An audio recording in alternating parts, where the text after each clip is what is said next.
दिवाकर एक किसान है जो कि अपने परिवार के साथ राजस्थान की एक दूर दराज के गांव में रहता है। दिवाकर के परिवार में उसकी बीवी और बच्चे हैं। दिवाकर के पास एक जोड़ी बैल है जिनसे वो खेती करता है। एक दिन दिवाकर अपने बैलों को लेकर खेत जोतने के लिए जाता है। खेत जोतते हुए खेत के बीचों बीच उसकी हल से कुछ टकरा जाता है। अरे ये क्या लग गया हल पर? देखता हूँ। दिवाकर बैलों को थोड़ा आगे हाँक देता है और उस जगह को कुदाल की मदद से खोदने लगता है। लगता है कोई बड़ा पत्थर है, इसे निकालना पड़ेगा। दिवाकर अपनी बीवी दिव्या को आवाज लगाता है। अरे सुनती हो? जल्दी से इधर आ जाओ, और हाँ, फावड़ा भी साथ में लेकर आना। दिव्या फावड़ा लेकर दिवाकर के पास आती है।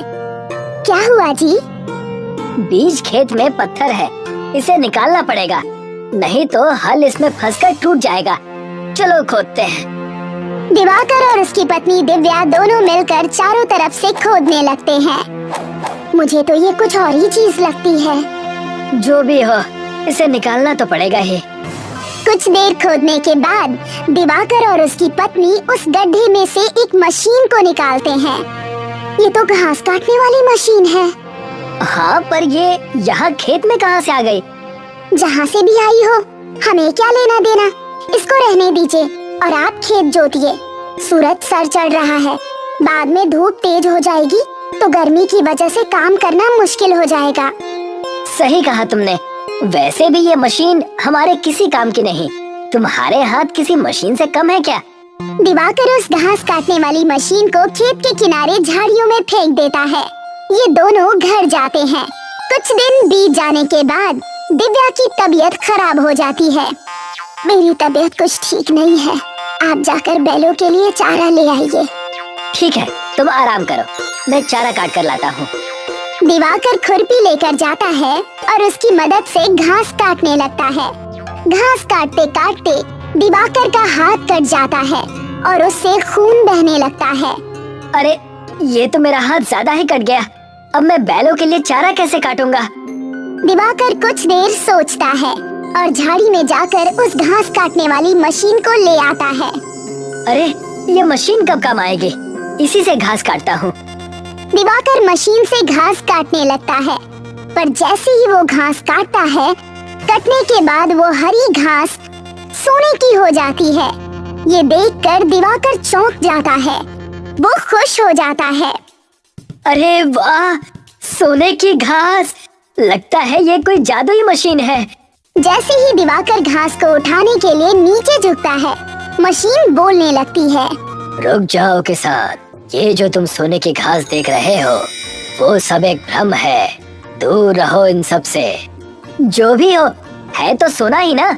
अरे वाह, ऐसे तो मैं सारी घास को सोने में बदल दूंगा और अमीर बन जाऊंगा।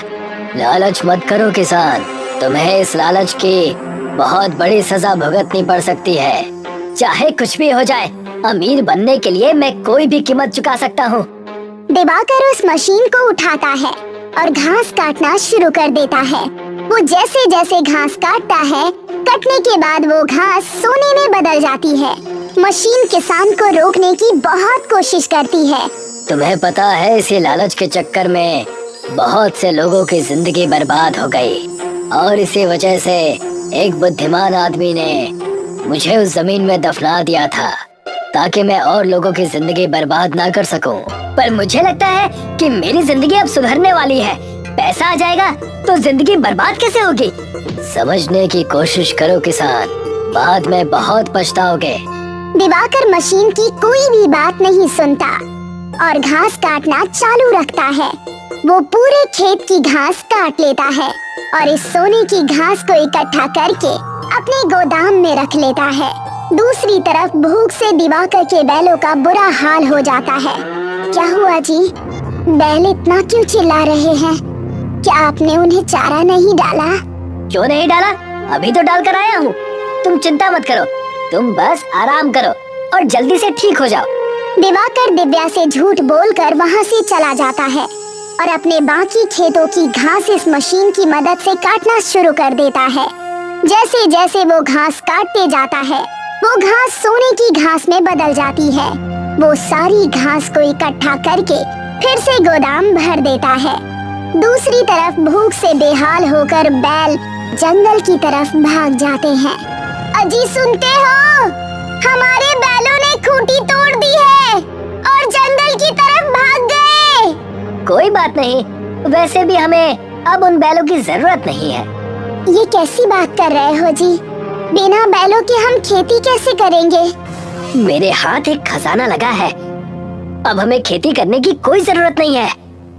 दिवाकर दिव्या को गोदाम में ले जाता है और सोने की घास के बंडल दिखाता है। इतना सारा सोना कहाँ से आया?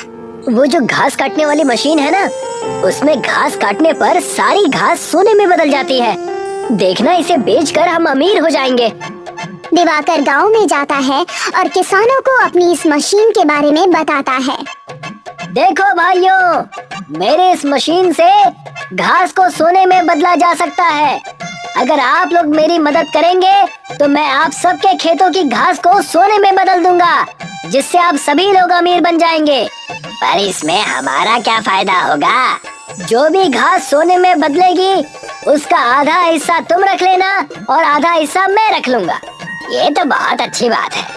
अब से मैं अपने खेतों में फसल बोना छोड़कर उन्हें बंजर छोड़ दूंगा, ताकि उनमें घास उगेगी और हम उसको सोने में बदलेंगे।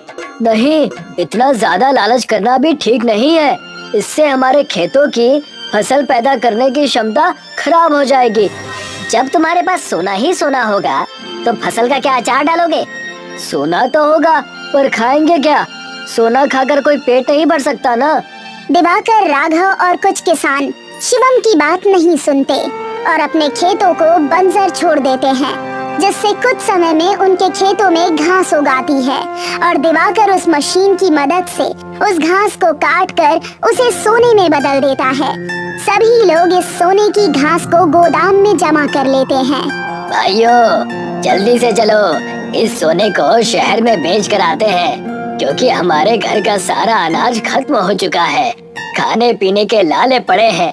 ठीक है, चलो।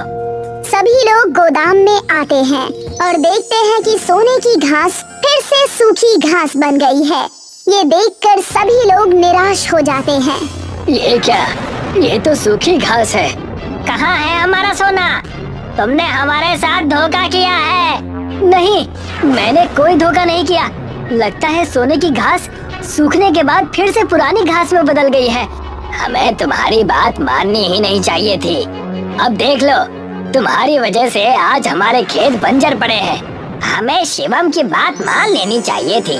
देखो, लालच करने का हमें ये नतीजा भुगतना पड़ रहा है। चलो यहाँ से और अपने खेतों को फिर से जोतना शुरू करते हैं। सारे किसान अपने बंजर पड़े खेत को फिर से जोतना शुरू करते हैं। चलिए जी, हम भी अपने बैलों को वापस ले आते हैं। दिव्या और दिवाकर दोनों जंगल से बैलों को वापस लाते हैं और बंजर पड़े खेतों को जोतने का काम शुरू करते हैं। मुझे माफ कर दो दिव्या, लालच में आकर मैंने तुम्हें और सभी लोगों को बहुत परेशान किया। अब से मैं कभी भी लालच नहीं करूँगा। कोई बात नहीं जी, इससे हमें सबक तो सीखने को मिला। दिव्या और दिवाकर दोनों मिलकर उस मशीन को जंगल में ले जाकर जमीन के बहुत अंदर गाड़ देते हैं और घर आकर खेती बाड़ी का काम शुरू करते हैं। दोनों अपनी पुरानी जिंदगी फिर से खुशहाली से जीने लगते हैं। ये बात है धर्मपुर गांव की, जहां कुछ न कुछ कारनामे हमेशा ही होते रहते हैं। गांव में पीयूष कई सालों बाद विदेश से लौट कर आया था, जिसे देखकर सारे गांव वाले बहुत खुश थे। साथ ही उसका छोटा भाई, जो बरसों से पीयूष का इंतजार कर रहा था। आप धोखेबाज हो, हमेशा मुझसे झूठ बोलते हो। मैंने आपका कितना इंतजार किया। अरे बाबा, पढ़ाई पूरी होगी तभी ना आऊंगा। तुम्हें तो पता है आना जाना कितना मुश्किल होता है। और अब मुझे भी आप लेकर चलेंगे ना? अभी तो आया हूँ, कम से कम चैन की सांस तो लेने दो। जब जाऊंगा तब लेकर चलूंगा। चतुर अपने साथ पीयूष को धर्मपुर गांव घुमाने ले जाता है। सब कुछ वैसे का वैसा ही है जैसे कई साल पहले था। कुछ नहीं बदला। ना बिजली आ रही है, ना पानी की समस्या का हल हुआ है। ये तो कुछ भी नहीं है। गांव वाले बहुत भोंदू हैं। इन्हें कुछ पता नहीं है। इसी गांव में रह रहकर इनके तौर तरीके बिल्कुल वैसे के वैसे ही हैं। तुम्हारी पढ़ाई कैसे होती है? मैंने 12th तक की पढ़ाई शहर जाकर कर ली, क्योंकि उसके आगे वहाँ कोई पढ़ाता ही नहीं था और ना ही कोई पढ़ना चाहता था। नहीं पढ़ना चाहते मतलब? कम बच्चे होने की वजह से सारे स्कूल बंद हो गए। जैसे ही चतुर और पीयूष पूरा गांव घूमते हैं, पीयूष गांव की बुरी हालत देखकर